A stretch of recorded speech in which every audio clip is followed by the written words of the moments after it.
Who was Dr. Royal Raymond Raiff, and why are so many people still interested in the technology he spent many years of his life developing? In this documentary, you will learn about a brilliant and gifted man who developed the world's most powerful optical microscopes, which overcame the limitations of standard research microscopes, and who discovered a way to destroy deadly microorganisms using coordinative resonance.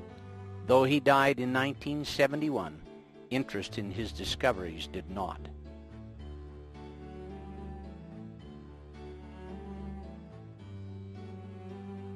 Royal Raymond Raiff was a handsome and gifted young man. He had an inquisitive mind and explored many interests. He was born May 16, 1888, in the state of Nebraska, to Royal Raymond Raiff Sr. of Ohio and Ida Mae Cheney of Creston, Iowa. Dr. Raiff was their second child, an older sibling having died in infancy. Ida Mae died, as so many young mothers did, about 8 months after his birth.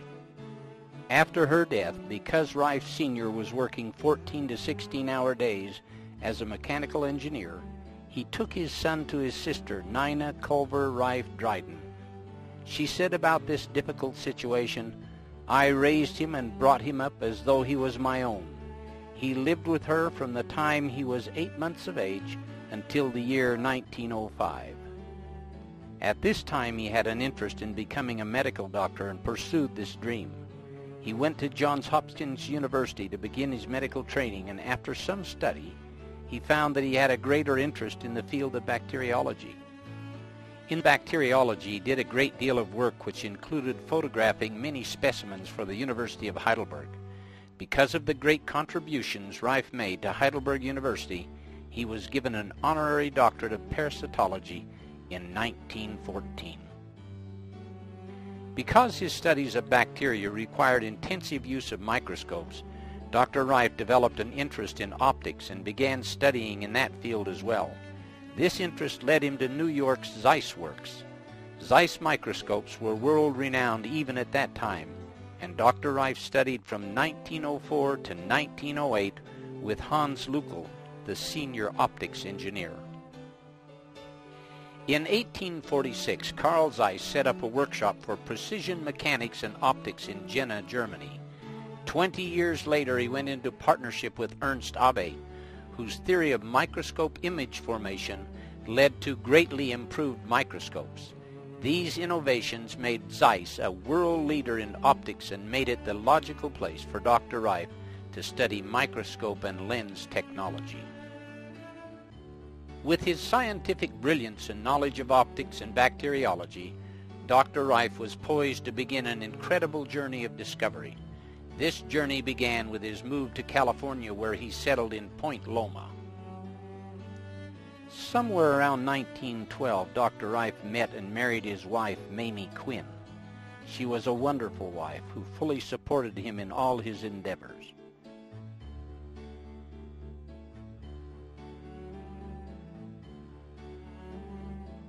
Because jobs for bacteriologists were scarce, Dr. Raiff took a job as chauffeur for Henry Timken of Timken Bearings.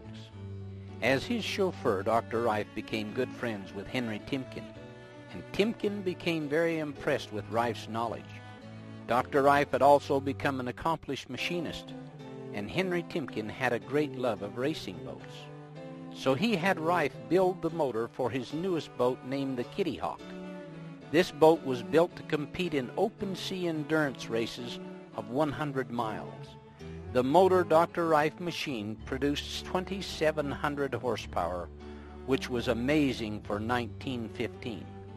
The boat went on to win the race, sustaining 87 miles an hour for 100 miles. This record was unbeaten for more than 60 years. Timken Bearing Company was a prominent producer of roller bearings which were used in all types of equipment and are still used today.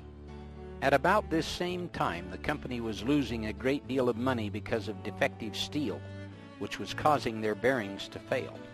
Raiff developed the first X-ray eye capable of X-raying the steel and detecting hairline fractures in the metal.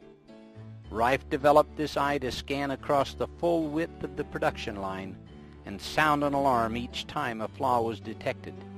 This saved the company millions of dollars. In appreciation, Timken gave Dr. Raiff a lifetime stipend which he received in monthly payments. This made it possible for Raiff to continue his work in bacteriology. Henry Timken's wife became ill. The many medical doctors who examined her were unable to discover the cause of the illness. Mrs. Timken's condition worsened, and they knew if they didn't find the source of the problem, she would not live. Henry knew through their many discussions that Raiff was brilliant in the area of bacteriology. He asked if Raiff would investigate.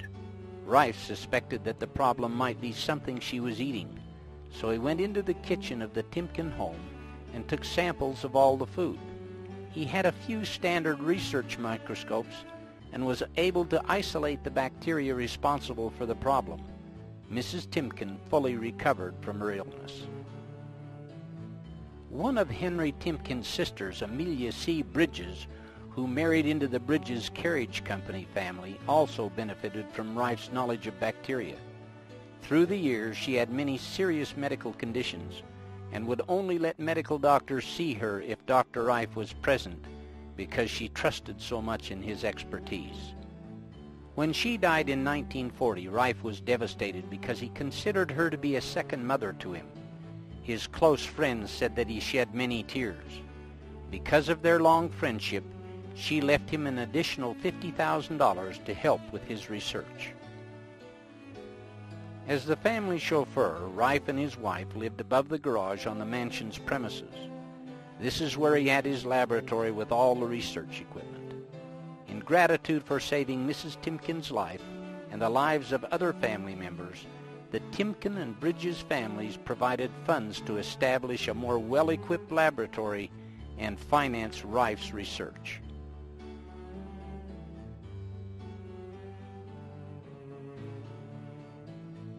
From 1915 to 1920, Raiff worked in his private lab identifying and classifying disease-causing microorganisms.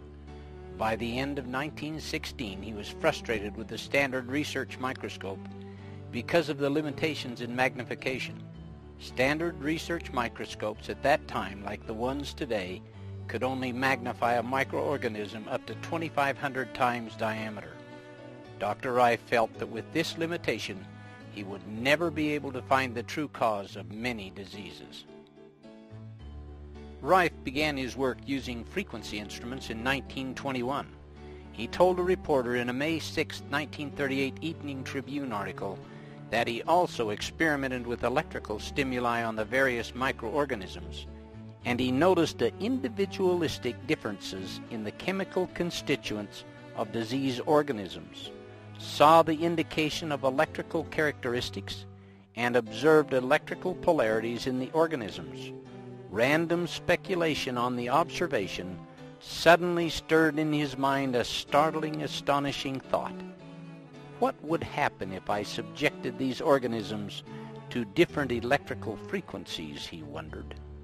With this revolutionary thought, he began to gather all the necessary instruments such as microscopes, frequency generators, tubes, and bacteriological equipment, cages for guinea pigs, cameras, and machinery to build his own designs. Lee DeForest, the father of modern vacuum tubes, who was an important contributor to early radio technology, helped to build many of Raiff's early frequency instruments. Raiff found through arduous experimentation, looking through the microscope as he applied various frequencies, that he was able to kill these microorganisms, proving his theory to be correct. In order to determine which frequencies would kill a particular organism, it was absolutely essential that he be able to see the organism in a living state so that he could observe the effect of various frequencies. Dead microorganisms would show no effect. Raiff later called the frequency which killed an organism its MOR, or mortal oscillatory rate.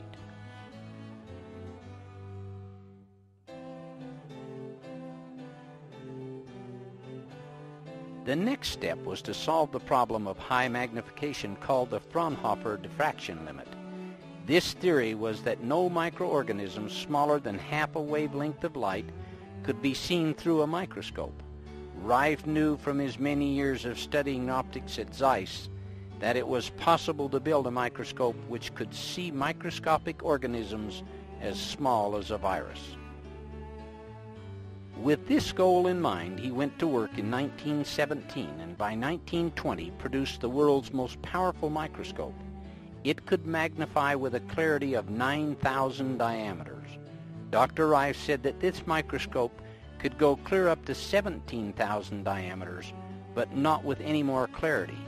Using this microscope over the next 9 years in his private lab, he advanced further in the field of bacteriology than any scientist had ever done before. That instrument we used up until 1931. It was a lens microscope, and all of the air was excluded from the body and replaced with glycerin. The lenses were homogeneous with glycerin all the way through the whole thing, and the result was that in allowing the rays to separate and not cross in the interference band of reflection, such as they do in the ordinary standard tube of the regular research microscope, we held them apart, we separated them, and then brought them back together and picked them up again at a needle point. But, as I say, the resolution of this instrument beyond about anywhere from 9 to 10,000 times dropped off decidedly rapidly. We could go up on some occasions, on some preparations, up to 17,000 times, but we didn't consider the resolution anything out of the ordinary beyond about 8 or 9 or 10,000 times, depending entirely upon the specimen we were examining. Through the 1920s, Dr. Raiff isolated many different organisms and was working on tuberculosis. He was successful in killing the rod form with his frequency instrument. But like Bone and Robert Cook before him, who were able to destroy the rod form of tuberculosis with vaccines and antitoxins, Raiff's laboratory animals also died. This caused Raiff to believe that there was an additional virus that was released when the rod form of the bacteria was killed. In his continual search for a way to see viruses, Dr. Raiff theorized that many microorganisms were not able to be seen because they were smaller than the molecules of the existing acid or aniline dye stains.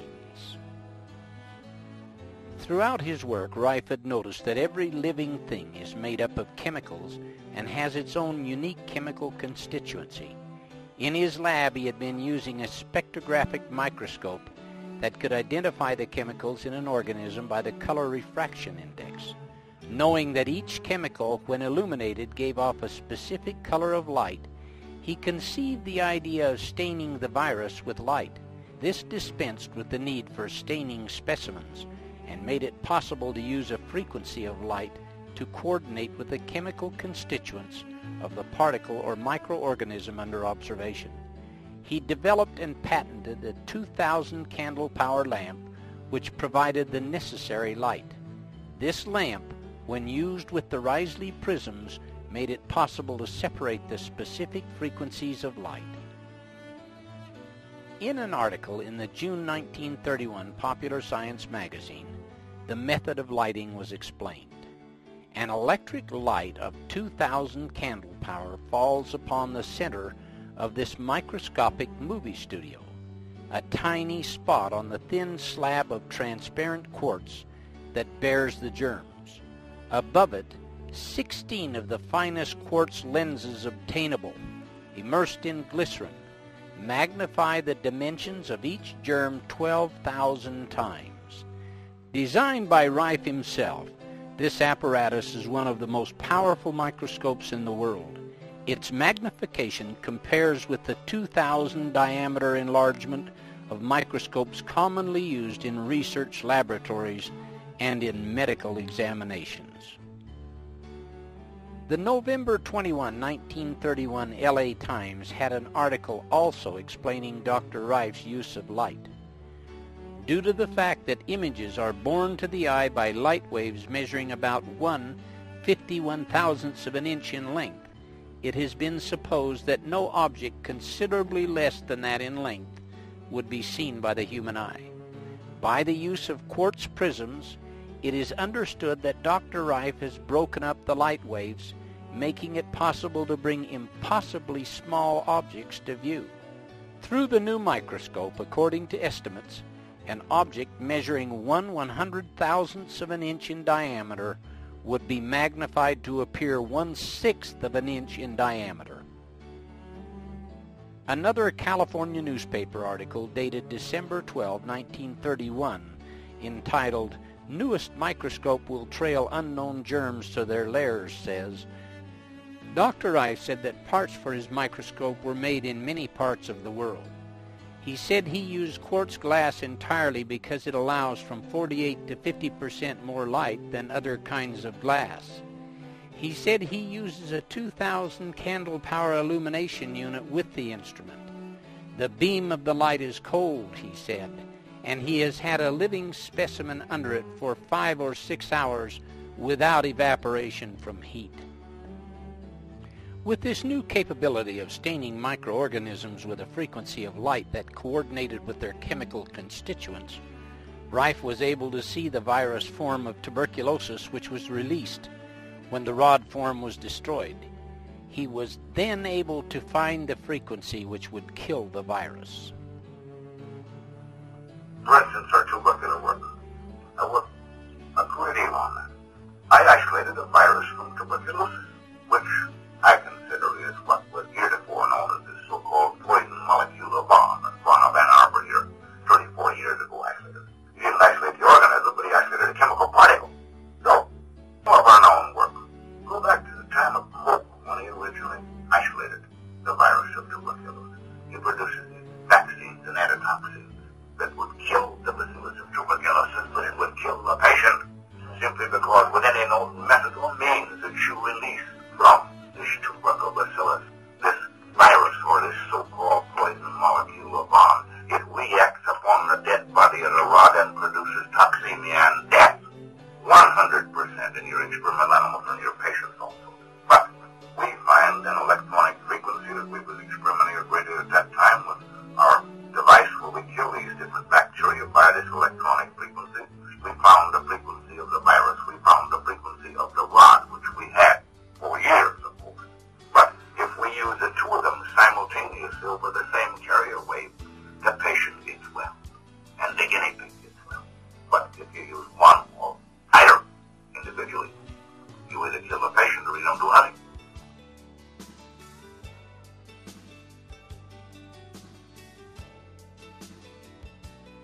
Although Raiff worked quietly in his lab, word of his accomplishments began to leak out to men in the medical community. A reporter from the San Diego Union got wind of Raif's discoveries, and following an interview about his amazing microscope, an article appeared on the front page of the paper on November 3, 1929. The headline read, "Local Man Bears Wonders of Germ Life."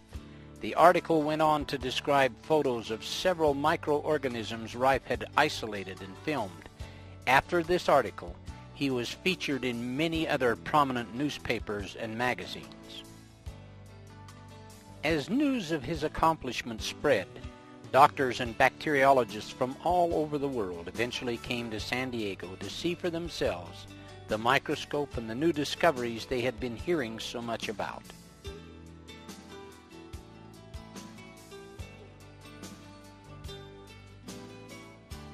In late 1931, news of Raiff's microscope had reached Dr. Arthur Isaac Kendall, professor of research bacteriology in the Northwestern University Medical School at Chicago. He contacted his friend, Dr. Milbank Johnson of Los Angeles, and asked if such a microscope existed. In the Los Angeles Times, dated December 27, 1931, the story of how Dr. Johnson, Dr. Kendall, and Dr. Raiff met is told.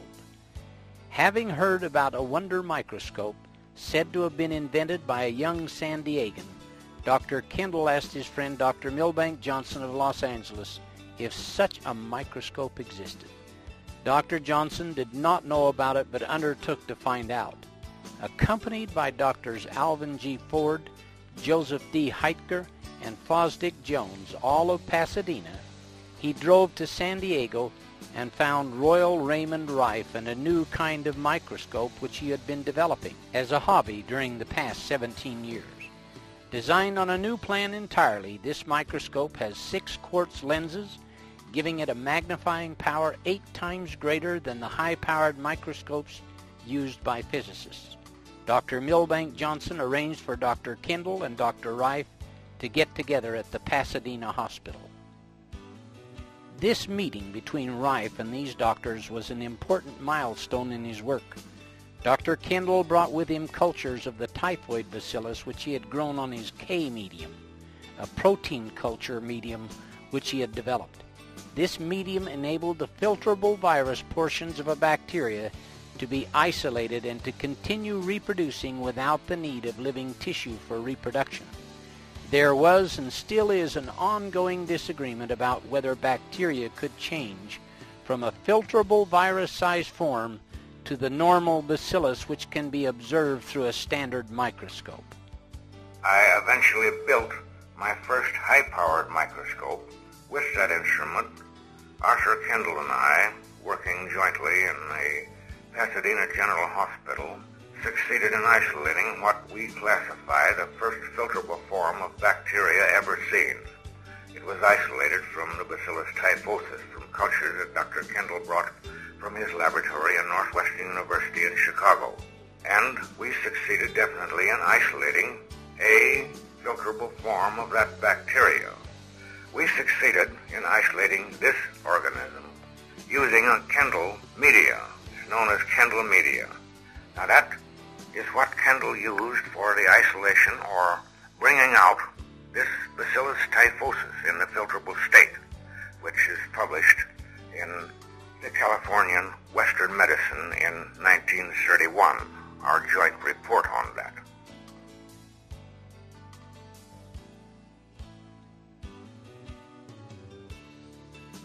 In an article in the Science Newsletter of December 12, 1931, it states, "The material used by Dr. Kendall was a culture of the typhoid bacillus, ordinarily a fairly large germ, easily visible under the higher-powered lenses of a compound microscope. By feeding it on his recently evolved K-medium, which apparently has the power of causing all visible bacteria to pass over into an invisible, filterable phase, Dr. Kendall induced the bacilli in his cultures to go through this change. Under the highest power of the ordinary microscope, he could see nothing moving in the fluid except a swarm of rather active little granules that were visible only as tiny motile points.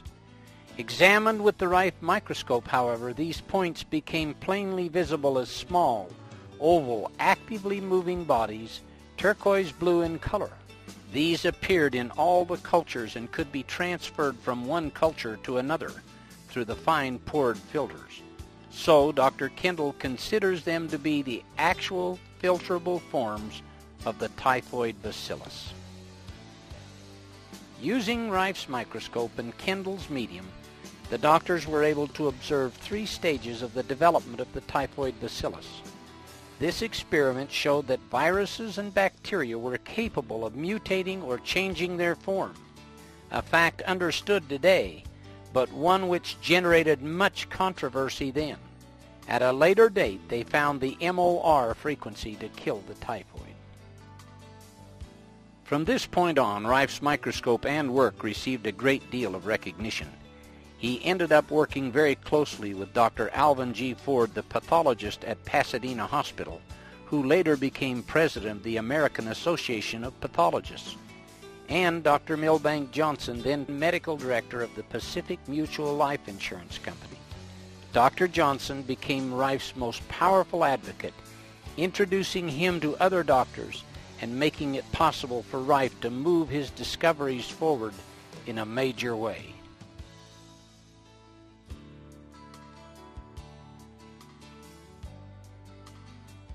Dr. Johnson was so impressed with Dr. Raiff's work and the future medical implications of his frequency instrument, he held a dinner at his Pasadena estate in Raiff's honor, which was billed as the end to all disease. In the back of the room by the window stands Dr. Johnson in white with Dr. Raiff on the right and Dr. Kendall on the left. Among these doctors were Alvin G. Ford and Joseph Heitger, who had gone with Dr. Johnson to meet Raiff at his lab. In the summer of 1932, Raiff went to Chicago with his microscope to work with Kendall.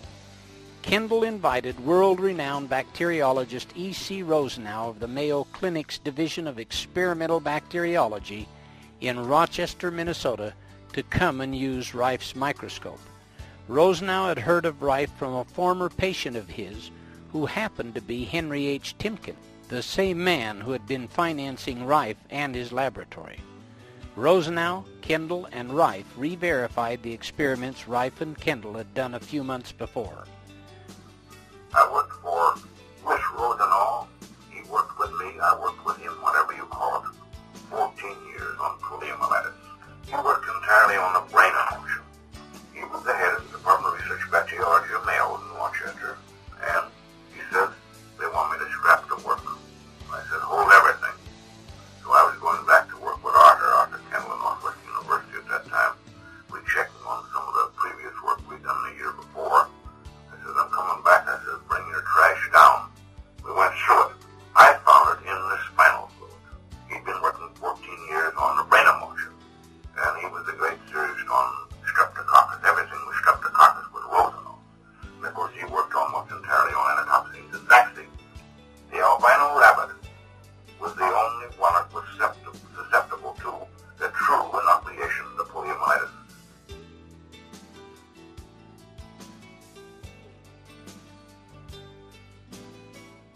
Dr. Raiff had been working on finding the cause of cancer for many years and had long believed that when the cause of cancer was finally identified, it would be found in a virus or microorganism.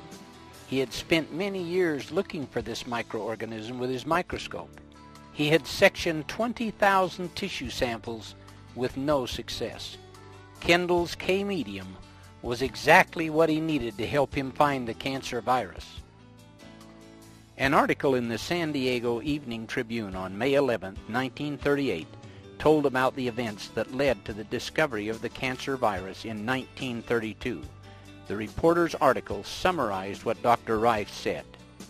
But neither the medium nor the microscope were sufficient alone to reveal the filter-passing organism Raiff found in cancers, he recounted.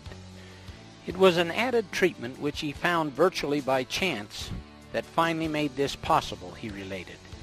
He happened to rest a test tube of cancer culture within the circle of a tubular glass ring filled with argon gas activated by an electrical current, which he had been using in experimenting with electronic bombardment of organisms of disease, he recounted. It happened to rest there about 24 hours, and then he noticed that its appearance seemed to have changed. He studied and tested this phenomenon repeatedly, and finally one day he discovered filter-passing red-purple granules in the cultures.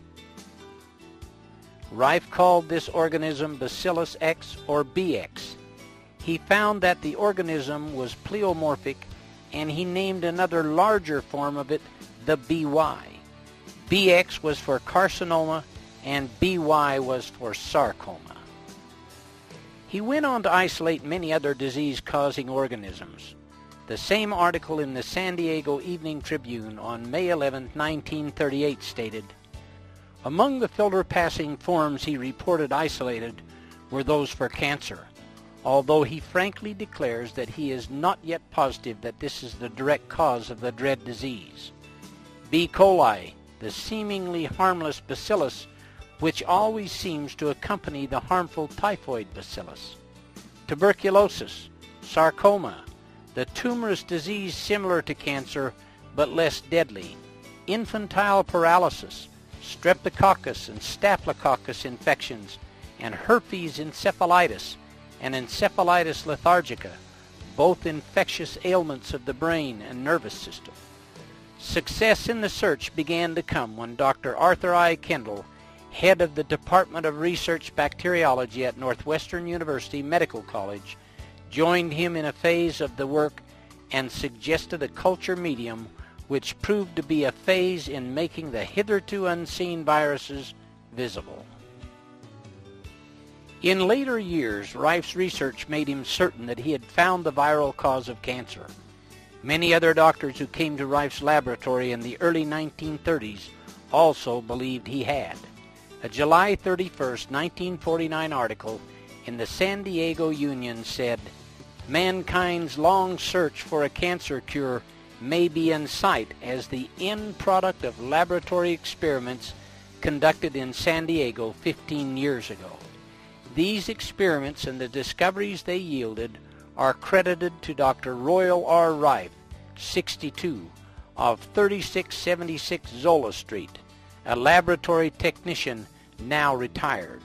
This announcement was made here yesterday by James B. Couch, M.D., a San Diego medical practitioner for 18 years.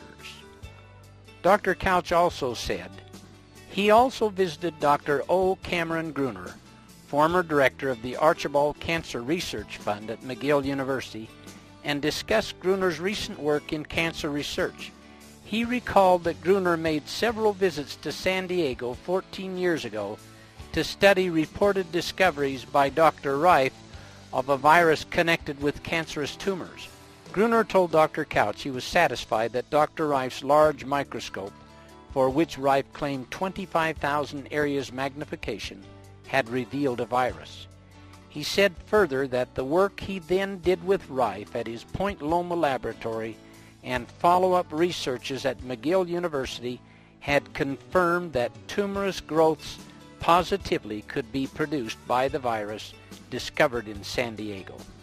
Further on in the same article, Raiff was quoted as saying, "When Dr. Gruner came here to study my experiments, he brought with him a fungoid organism. Dr. Raiff said I was able to reproduce this same fungoid organism by virus, which I had classified as BX.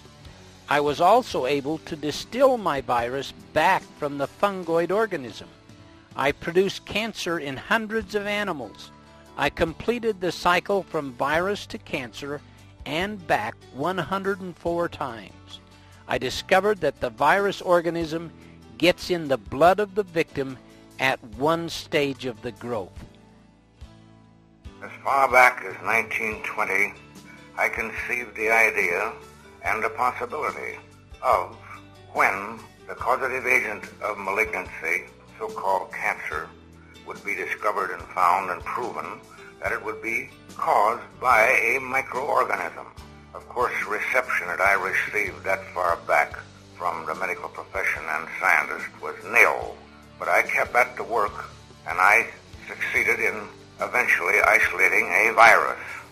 First, I began sectioning tissues of every known type of malignancy. I sectioned over 20,000 of those, cut them down with a special microtome to very thin. Some of them were only a micron in thickness. I studied those under the microscope, and I eventually built my first high-powered microscope for the purpose of analyzing and checking those sections. Arthur Kendall and I, working jointly in the Pasadena General Hospital, succeeded in isolating what we classify the first filterable form of bacteria ever seen. Now these filterable forms are very minute in size. The smallest of all is the one from the BX, which we isolate from cancer. But that is the smallest, and it's less than the 1/20th of a micron in dimension and highly motile. We succeeded in isolating this organism, this BX, using a Kendall media.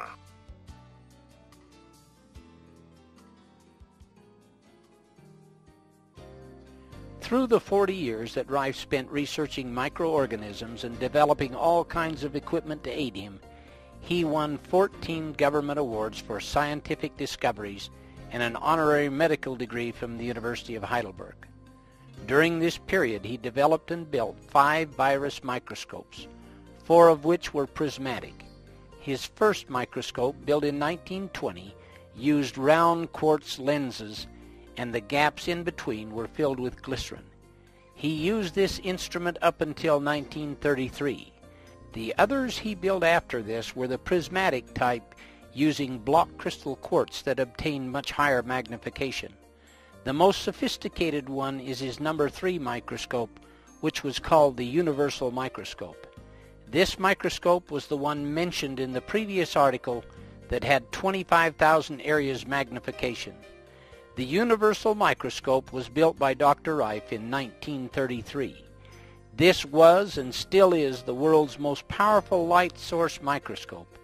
It is reported to be capable of going as high as 61,000 areas magnification when special prisms were used. The electron microscope, though more powerful in magnification, kills the specimens so you can't observe their live reactions. In many cases, a fragile virus will be completely destroyed by the electron bombardment, and all that will be left is debris. The universal microscope, like all of Dr. Rайf's microscopes, allows observation of living organisms at varying magnification. The Journal of the Franklin Institute of February 1944 gave an in-depth description of the universal microscope.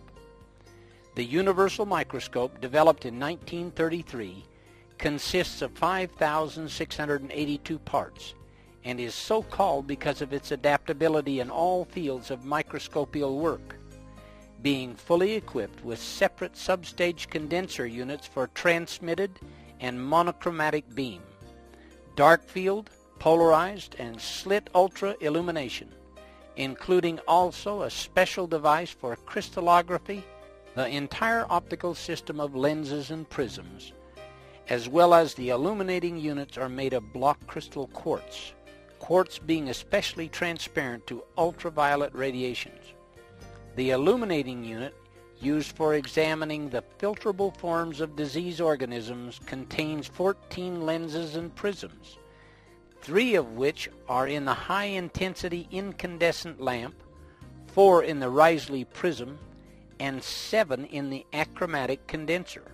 Between the source of light and the specimen are subtended 2 circular, wedge-shaped block crystal quartz prisms for the purpose of polarizing the light passing through the specimen.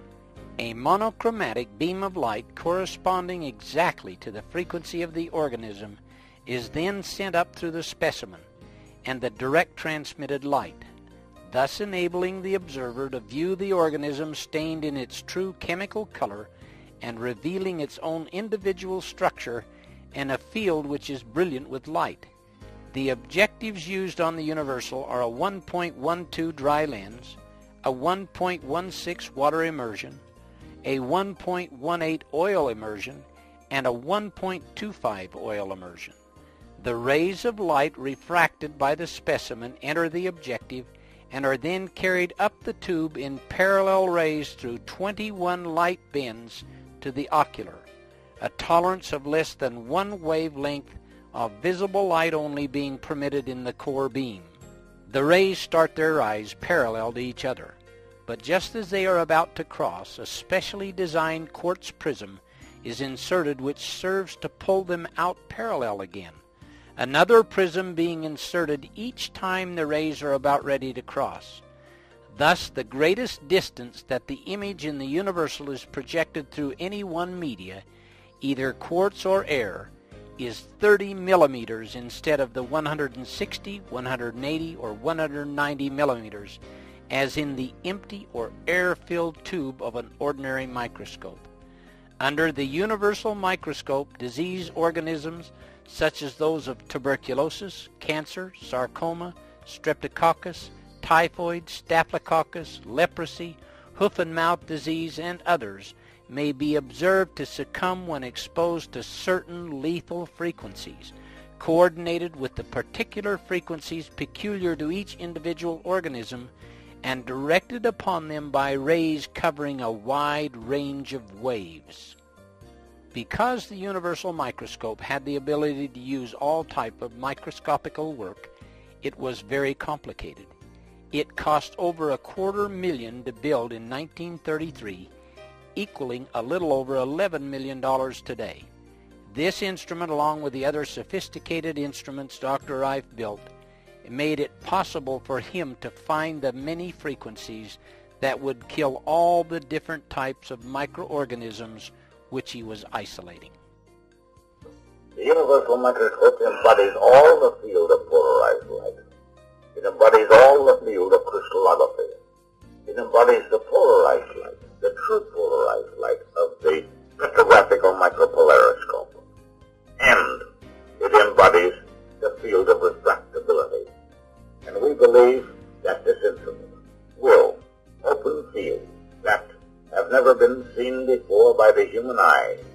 We do not say that the average practitioner or even the average research scientist can use this microscope.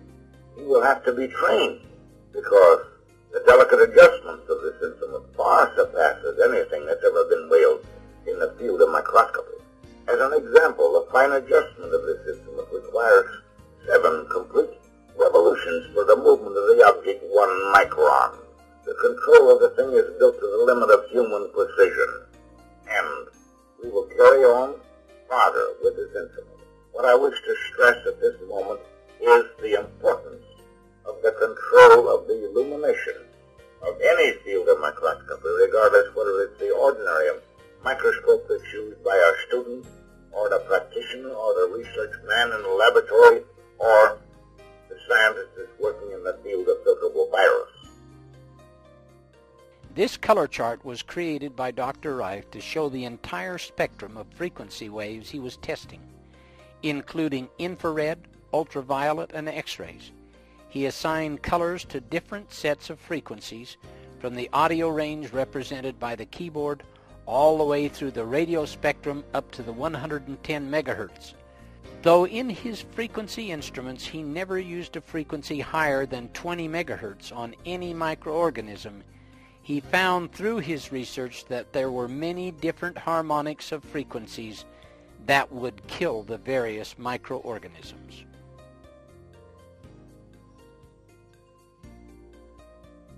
This is an original film showing Raif's lab and the isolating of the cancer virus. This is Royal Raymond Raiff standing outside the front door of his laboratory.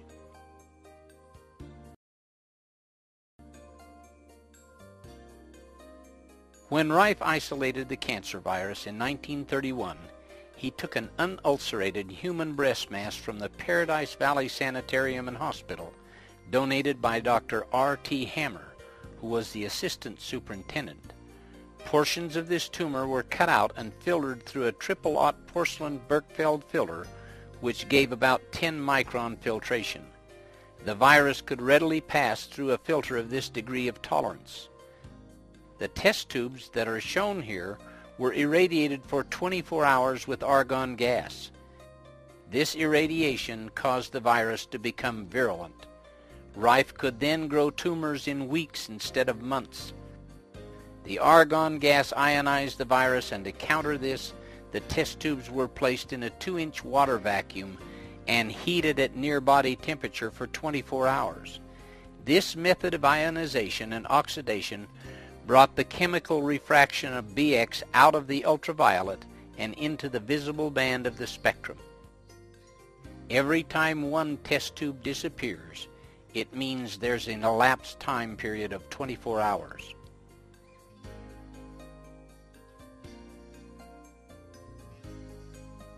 The rats were injected with a very tiny needle from the virus that he had filtered and isolated, and the tumors were allowed to grow to be 2 or 3 grams heavier than the rats.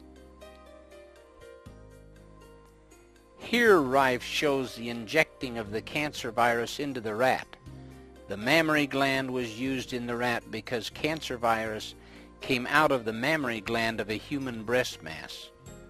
The rat was given a partial anesthesia to avoid the shock of the needle, because such a shock was found to cause a change in the rat's metabolism. The virus was then injected into the rat.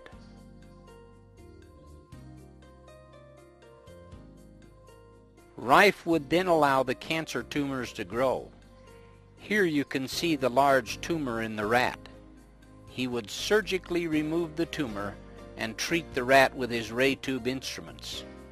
The frequencies would devitalize the cancer virus without harm to the animal's cells or to the rat.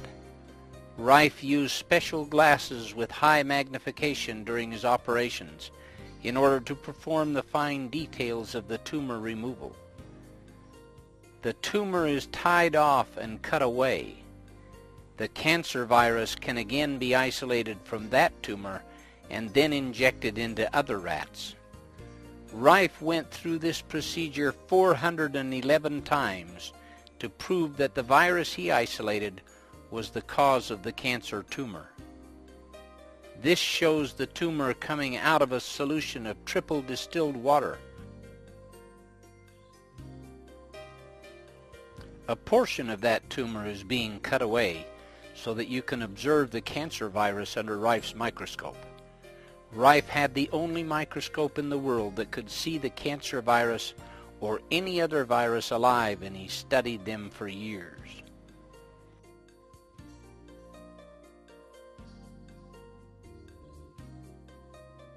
This is triple distilled water going in, and he is going to gently grind up the cancer tumor to extract the virus. This is a porcelain Berkefeld filter similar to unglazed Dresden china. The liquid material is poured into a test tube, and a drop will be removed from that liquid, which Raiff will shortly place on a slide that has been flame sterilized. The liquid material is withdrawn from the solution using a micropipette made by Raiff, and a drop is placed on the slide and covered with a cover slip made of quartz. Raiff used quartz slides because light passed through better than glass. Now the ray tube is directly above Raiff's head, which will be turned on later to kill the virus. The black instrument to the left of Raiff is the ray tube instrument and consists of a transmitter which Raiff could tune the frequencies which he knew would kill the virus, just like an opera singer's voice can shatter glass.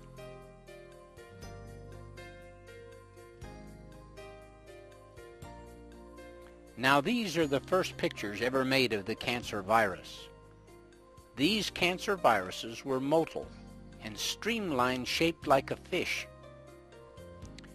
Raiff will now turn on the ray tube instrument, which will activate the ray tube. If you look carefully at the ray tube, you will see a little flash that only lasts about a second, and that will be all that is needed to kill all the virus under the slide.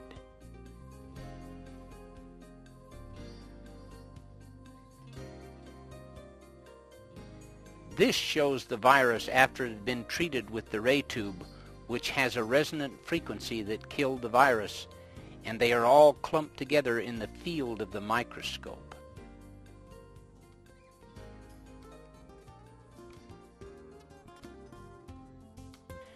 From 1931 to 1934, Raiff worked very closely with Dr. Milbank Johnson and Dr. Arthur Isaac Kendall and other prominent medical doctors, isolating disease-causing microorganisms and finding the corresponding frequencies which would kill them. For years, Raiff had been testing the frequencies first many hundreds of times on cultures grown in petri dishes for each microorganism. On the cancer virus alone, he had inoculated 411 lab animals with this virus, created 411 tumors, proving that the BX virus was the cause of cancer.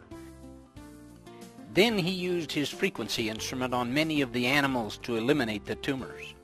By 1934, Dr. Milbank Johnson felt that it was time that they should use the frequency instrument on terminal patients. Dr. Raiff was hesitant about working with human patients at this time, and only agreed to do it if Dr. Johnson could arrange for a research committee headed by 6 of the top medical men in the United States. Because Dr. Johnson was a prominent man himself, well respected and a medical politician, he had the capability to do this. All these men were at the dinner hosted by Dr. Johnson in 1931. This group of men included Dr. George Fisher, Children's Hospital, New York, Dr. Wayland Morrison, Chief Surgeon, Santa Fe Railway, Dr. George Dock, Dr. Arthur I. Kendall, Director, Northwestern Medical School, and Dr. Alvin Ford, President of the American Association of Pathologists. He also wanted the medical committee to be under a legitimate university. Dr. Johnson arranged for the University of Southern California to sponsor the research committee.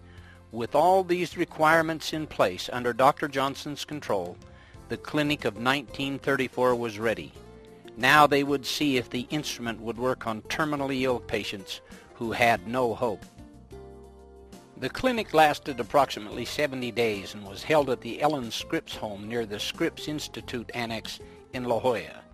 At the end of the 70 days, the research committee pronounced 14 out of the 16 patients clinically cured, a success rate of 87.5%.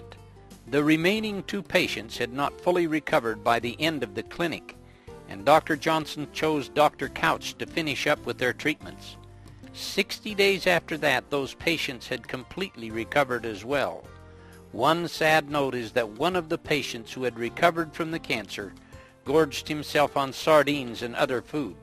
He had an adverse reaction, and it caused his liver to swell and rupture at the place where the tumor had been.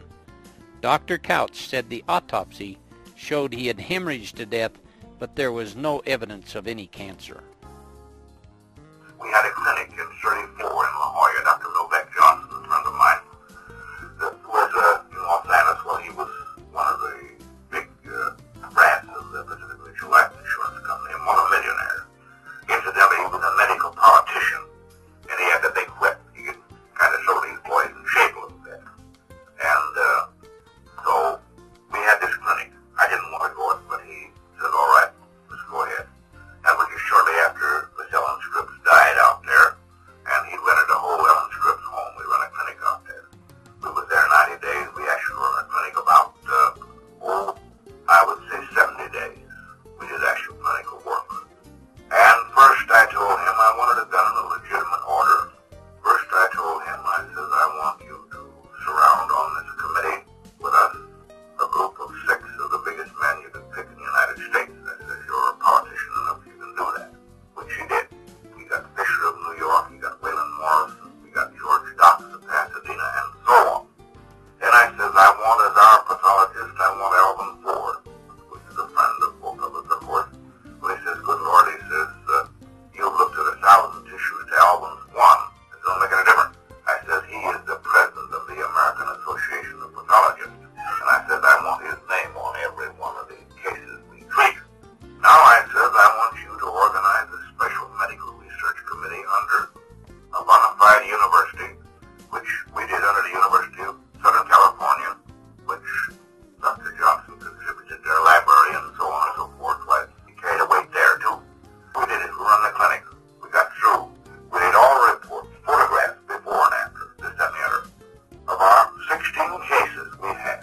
At the end of the time when we had our meeting, Los Angeles Athletic Club up there, why, this board pronounced 14 of our cases clinically cured. Then, to finish up on some of these cases we had, he elected a doctor here in town to carry on this work. He picked him out of the group. No country doctor. Dr. Johnson picked him out to carry on and finish up on some of these cases who wasn't quite through yet. And when I was told about this Dr. Raiff, Royal Raiff, and how he had a machine out at the Scripps Institute Annex, I went out to see about it and became very much interested in seeing the cases which he had. And the thing that brought me into it more quickly than anything was a man who had a cancer of the stomach. And he was associated at that time with Dr. Milbank Johnson, who was then the president of the Los Angeles Medical Society, a very wealthy man and a very big man in the medical world, the biggest in Los Angeles.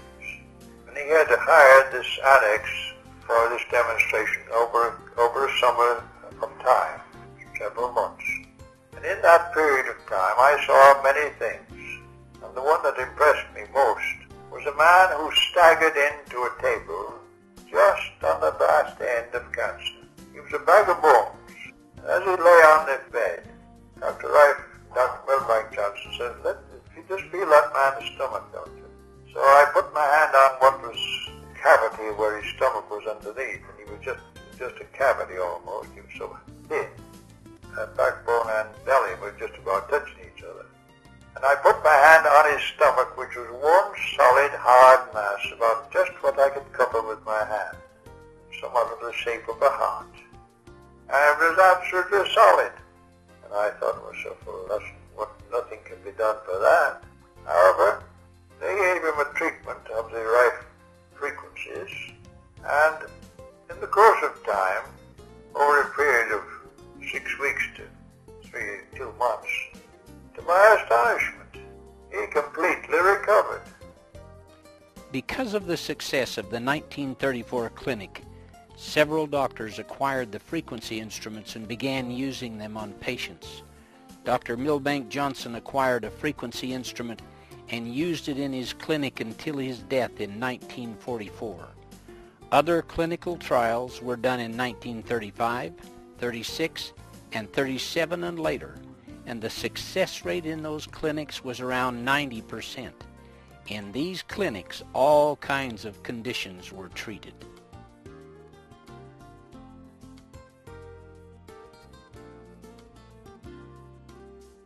The instrument used in the 1934 clinic had its origins when Raiff began his experiments on the effect of frequencies on microorganisms. A paper found in Dr. Raif's files, written by one of his lab assistants and entitled Development of the Raiff Ray and Use in Devitalizing of Pathogenic Microorganisms, explains the evolution or advancement of his frequency instrument. In January 1920, experiments were started to determine the effect of electrical influences upon pathogenic microorganisms. Tests were made for anode and cathode polarity influences and the effects of infrared, ultraviolet, and X-ray. The initial apparatus for the tests along this line of experiments was constructed and used in prolonged experiments during 1921 and 1922. In 1923, a more appropriate apparatus was assembled and used. The different frequencies were generated by a tube oscillator with many stages of amplification, the final stage being a 50-watt tube. This simplified frequency was in turn fed into an output tube. The output tube was constructed with a double expansion bulb blown from quartz, using a platinum anode and cathode. It had a 45-degree target for a directional effect. The frequency control of the instrument was exact to a fraction of a wavelength, making it possible to coordinate the frequency in each pathogenic microorganism with its own wavelength of frequency delivered from the instrument. During the next 8 years, these experiments continued, and the coordinating frequencies termed mortal oscillatory rate, or MOR, of most of the pathogenic microorganisms were found and recorded, including the frequencies of many of the virus or filter-passing forms of these organisms. In 1935, an entirely new application of the old principle was incorporated in an instrument built under the direction of Raiff by Philip Hoyland of Pasadena, California. The new instrument was light socket powered and had an output of 50 watts. Furthermore, it was equipped to deliver 2 distinct frequencies simultaneously and both variable. In the early part of 1936, Raiff and Hoyland spent much time collaborating on revising some of the fundamentals of the instrument due to the advancement that had taken place in electronics. And it was found that the carrier wave used in the previous instruments could be eliminated. During the summer of 1936, further experiments were carried on which resulted in an entirely new method of generating the desired frequencies.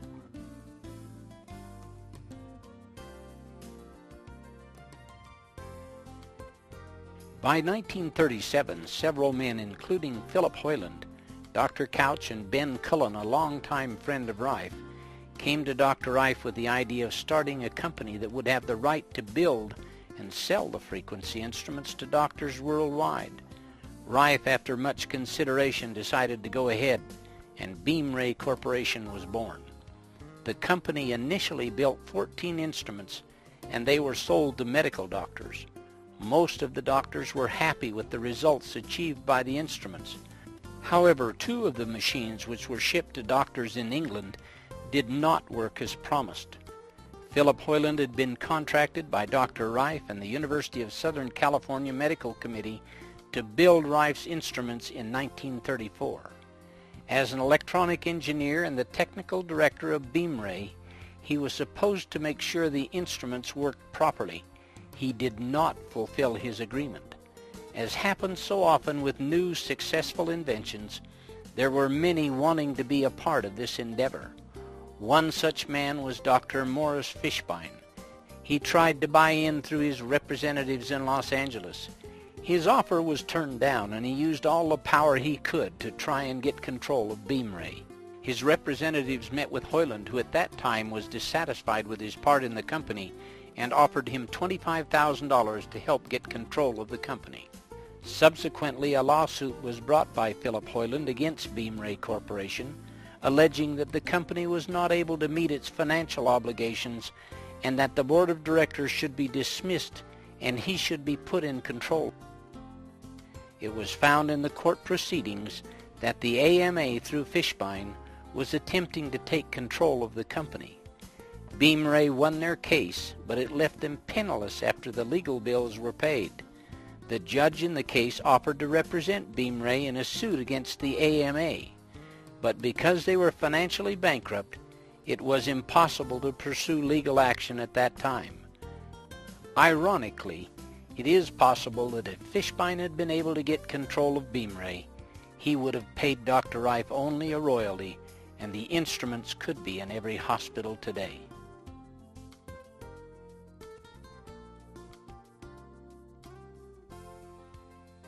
After the trial, Dr. Raiff went back to his research work in his laboratory. Penicillin was the first antibiotic to be discovered and put on the market. Many doctors were more interested in giving their patients antibiotics than looking at using an instrument which would use frequencies to destroy organisms. Antibiotics were seen as a panacea that would solve all of mankind's health problems, and enormous amounts of money were being poured into their development and into the pockets of the doctors that prescribed them. Under these circumstances, the interest in Dr. Raif's technology began to fade. Use of Raif's discoveries from 1938 to 1944 continued quietly among a few doctors who had his frequency instruments. In 1940, Mrs. Bridges, who had been donating to Raif's research laboratory, died. The money from Henry Timken was no longer there. Dr. Milbank Johnson died suddenly in 1944. His influence had made it possible for the doctors to use the frequency instruments. With his death, pressure was put on these doctors to use antibiotics, which were considered the conventional medical treatment for disease. They were told not to use the frequency instruments anymore. Raiff eventually closed down his lab.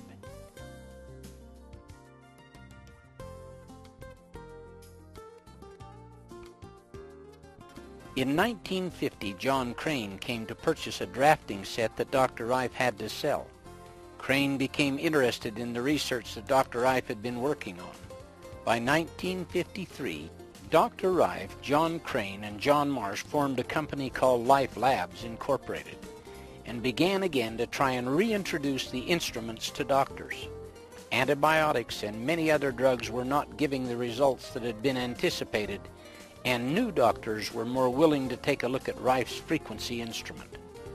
During this time, John Crane and John Marsh began working on a revolutionary new, smaller, portable frequency instrument that would be less expensive than the current ray tube instrument.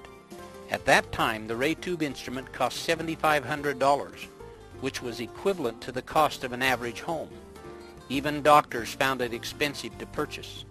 The smaller frequency instruments eliminated the need for a ray tube by using pads that came in contact with the body to deliver the frequencies at a fraction of the cost.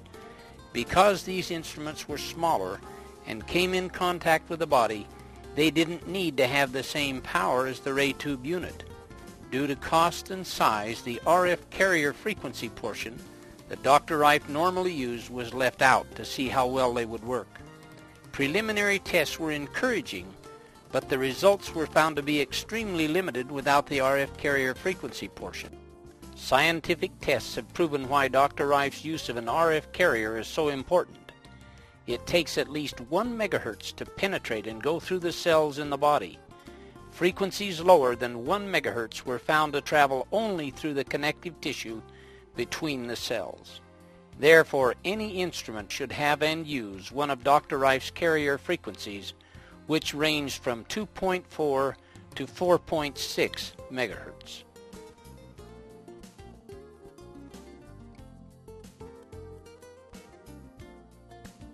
In spite of all the encouraging results, the same pressures experienced by doctors after Dr. Johnson's death came into play again. In 1962, Life Labs shut down after a court battle. It appeared that Dr. Rife's research would be lost forever. Rife said that he had put his life and his fortune into this work with no monetary compensation, had finished it and handed it to mankind on a silver platter, but none of the people in positions of power wanted it. In 1971, Dr. Rife died, and the world lost an incredible mind. In January of 1986, Barry Lines wrote an article about Dr. Rife. John Crane contacted Barry Lines and asked him if he would help get the knowledge of Rife out to the world. Barry decided to write a book, and in 1987 published his book, The Cancer Cure That Worked. A new interest in Rife's great work then re-emerged and is spreading rapidly worldwide. Just the fact that you are watching this documentary is evidence that Dr. Rife's life and work were not in vain.